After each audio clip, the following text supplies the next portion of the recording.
line do you want drum or vocal on? This last one? There's an extra long one.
you guys doing?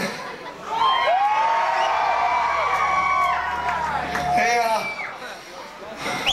we're Stavesacre from Southern California, and you're the Greener, Kansas area. We're gonna play a couple new songs tonight. We got an EP that's coming out this summer. This is one of those new songs. It's called Night Town.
tonight is make sure that when we step off the stage, you guys are ready for living sacrifice, all right?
gets funnier every time.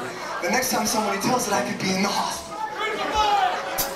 And that one's even better! Instead, there's a hair in my mouth, Sam, and it's not mine. probably isn't yours, is it? Cállate la boca, güey. We want to play another. Actually, we're going to play a couple more new songs. Is that alright with you guys?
cállate la boca, güey. That guy comes to every show. I don't know where. Yes. He gets the money to follow us around, but he's. Dude, you want to be a roadie or what? $6 per diem. And you drive. You do the laundry and you drive. I'll take it. Yeah. Guy probably works for UPS.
you just tell me a little about what your band really, what kind of message you're trying to put out there? Because I would think that your band is trying to do something more than like a regular band, just out there to make money and get famous.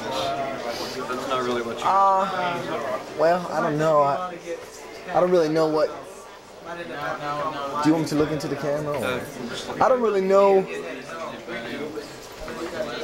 honestly, what you expect. I can tell you, I mean, we are a rock band. This is a business. We take it very aggressively.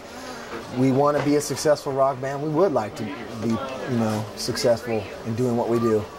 We'd like to be played on the radio and play big shows and things like that because it's fun. You want to be on TV? Yeah, it'd be great.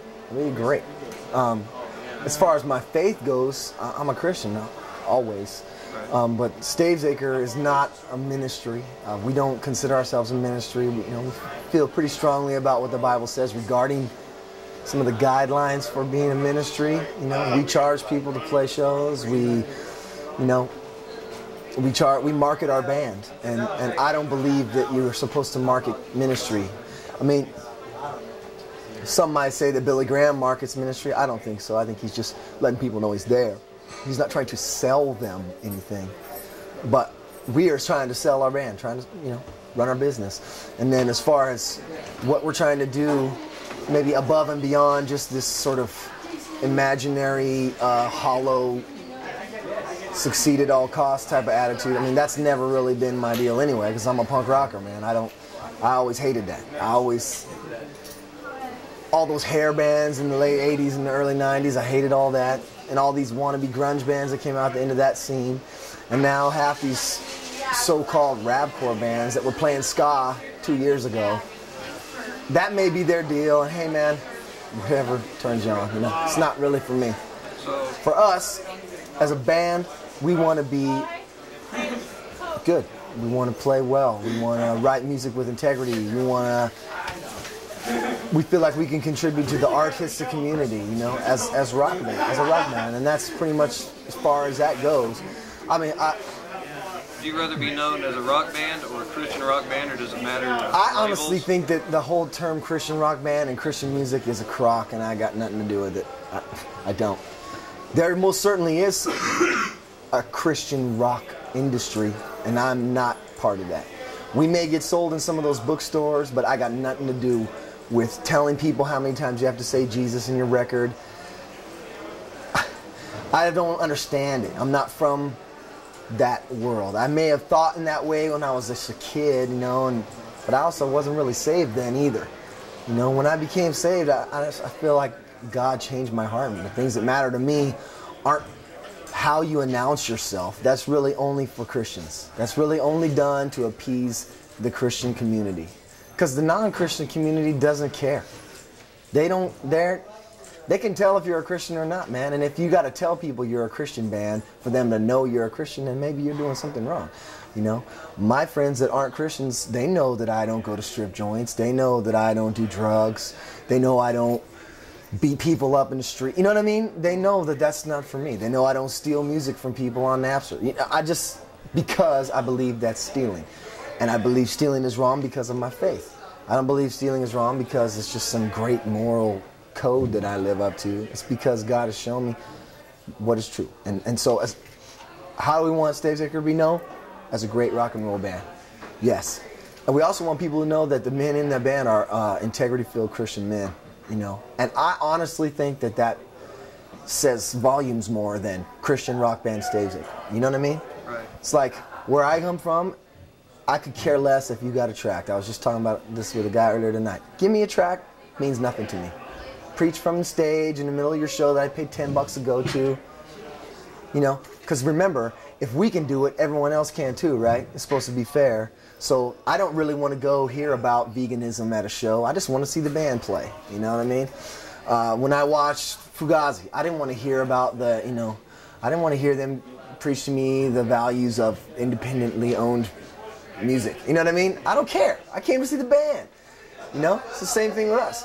And then if they see that we, actually care, I mean, I'm out here after the shows and stuff like that, great, man. And if not, then it wasn't meant to happen anyway. Now, I'm not saying that there are people who aren't supposed to preach. No one's ever supposed to preach from the stage. Living Sacrifice just played tonight, preach from the stage. That's their gift, that is their calling. They're good at it. I am not good at it. I suck at it, actually. You know, so I don't know, man. I just want to be simple. And how does the Foundry, how does it compare to the other places you guys play? They're very professional. For a place that's, I mean, man, Stavesacre is not exactly the sweetest bunch of guys, you know what I mean? We're all pretty jaded and pretty bitter about a lot of stuff. That's not good, you know? And we're trying to get away from it and trying to realize there's much more value in just praising the good, praising God, ignoring the bad. It'll eventually go away if you don't want it, you know what I mean? So like for us, when we go to a place that's owned by Christian people, that's run by Christian people, or owned and run by a church, we tend to be real leery. Like, oof, what's this going to be like? But Mark has done nothing but embrace us as a gentleman. You know what I mean? And his Christianity never comes off as a facade or as something he's saying to make sure everybody knows he's a Christian. You know? It's weird the way pride works. You know what I'm saying? People will tell you they're a Christian just so the other Christians around them will hear it. It's like, what are you talking about? I don't get it. So coming here, I don't know. We have a good time. They do a great job on their shows. They promote their shows very well. The kids always seem. I never hear complaints from the kids like, oh man, we come in here and you know it's a ripoff. I mean, they pay their money, but they come in and they hear a good sound system. There's coffee and everything like that, and you know. Place for everybody to kick back and not be sweaty. You know what I mean? Dude, that's valuable, man. Some people don't really realize it. So the other places you play aren't necessarily like a church venue. It's just... we do play church venues. We're trying not to anymore. Excuse me. We don't want to play them anymore. Churches suck for the rock show, man. Everybody feels uncomfortable. The crowd is super tame because they feel like the pastor is staring at them from 20 feet away. They're afraid of breaking things. You know, a lot of these pastors don't really realize these kids actually do care about what gets broken. You know, or a lot. There's a lot of things that go into a rock show. You know what I mean? Lights got to be good. So you got to feel like it's dark where you're standing watching the band, so you can just kind of let go. You know what I mean? But if you're standing underneath the lights of the cafeteria, what is that? You know, that's a dud. It's no fun. It's no fun at all. It's like, why do they turn the lights down in the show? Make everybody more comfortable. So, POD played here not too long ago. Mm-hmm. The last time they came through town, they played downtown, Old Town, a club downtown. Uh-huh. Is that what you guys are looking to do also? Oh, like that? We just want to play in good places. It doesn't matter if it's a Christian place, Christian-owned place, and it's good, and they do everything right, man. That's like the best of both worlds, you know. Because we don't want to be friends with the devil, you know what I mean? We just because we don't embrace this BS Christianity doesn't mean that we don't love true Christianity. I love to see Christian people doing stuff right, you know. Ugh. When will the day be when we can go to a movie theater and see a so-called Christian film that isn't a pile? You know what I mean? I mean, seriously, man. When's that gonna come? When? Anyway, so that was Bruce. So we just want to play good clubs, you know? I mean, there are lots of clubs that are crappy too. We just played a place in Memphis. I could live my whole life if I were playing there again, because the sound man didn't know what he was doing, and that's a ripoff, man. If I come to see a band play, I don't want to hear feedback and drums the whole night. Where's the guitar player? But you'd recommend, say a kid's trying to get his parents to let him go to a rock show here. Yeah. As opposed to a rock show, somewhere where Marilyn Manson's going to be playing or something. A lot of people aren't going to. A lot of parents may not know the difference. They'll say, "There's a tattooed rock guy." What is it? Somebody tell their parent or guardian or whoever.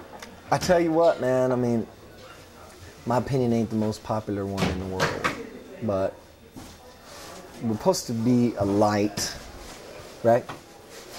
If you got a place that draws both non-Christians and Christians, that is awesome, man. Because you can control the situation, you can keep bad elements from being there. But at the same time, to withhold your kids, and I understand it's a weird day, you know, these days are weird, and I wouldn't want my kids going to a lot of places. But once they were old enough to know better, I'd love for them to be challenged in a non-Christian controlled environment. Because guess what, man? That's what we live in. This whole world is non-Christian. The whole world is unsafe, you know? I mean, I went to a public school. The teaching might have been a drag, but at least I wasn't sheltered from what's really going on. Now, yeah, I know Christian places have just as much bad or whatever. Point being, if you're not sending your kid to a secular club just because, it's hard to say because I'm not the parent of these children, you know. But I just would hope that the reason why they wouldn't want their kid to go there is because of a legitimate concern. Hey, man, this may not be a good element. But dude, why don't you just go with them? Go with them. Ditch them. So they don't think you're following them around the club. But, you know, you can keep an eye on people, man. Give them a chance to experience what it's like and be a light in a dark place. That's the scary part. It's a dark place. But it's good to be a light in a dark place, isn't it? I don't know. I can't tell anybody how to be a parent. I don't know. It's not my job. But I just have seen so many of these people, so many of these Christian community, Christian show, whatever, festival, fraudulent entirely. Market Jesus. I'll be back written on a t-shirt with Jesus. Yeah, I mean, come on, man. I don't get it. Market your band. It's business, but marketing a witness, I'm not sure I get that. I've got a question about Speakeasy. Mm-hmm. There is a song on there that it's 2 tracks but 1 song. Right. 8 and 9. Yeah. Is there a special reason for that? The only reason why we put the ID on there, that's St. Eric's Blonde, is the song is long and repetitive at the end, you know, because we just wanted to do something we had never done before. We wanted to take advantage of the studio that we had, and we're going to see if we can pull it off live probably too. But, you know, because there's like that part is, there's actually 2 entire rooms of drums playing at the end of that song. We're talking probably 30 to 40 tracks of music of just drums, 2 different sets. On one side, Sam is playing the very same consistent beat through the rest of the song. On the other side, he just slowly lets it unravel, and it's just cacophony at the whole end, right? And at the same time, though, the bass and the vocals are just looped over and over and over again. It's the same exact bass line, same exact vocals. Just sampled, looped, straight through. And the whole idea is because that song is about just deconstructing your life that you're currently living in order to start a new one. And so we just kind of wanted to do something like that just because we felt like it communicated the point better. And then, but you know, some people don't want to listen to all that crud. So if you're sitting there washing dishes or something like that and you want to program your CD IDs, you know, maybe you don't want to listen to that whole thing, so you can skip it. Nothing mysterious. That song Free Fall. What's the meaning behind that? As I've listened to it, and you know, somebody listening to it probably comes up with a totally different meaning as somebody, you know, the person that actually wrote it. But I've come up with a couple of things that it means to me. Either it seems like it could either be somebody accepting Jesus and turning to, you know, becoming reborn, born again, or it could be dying and going to heaven.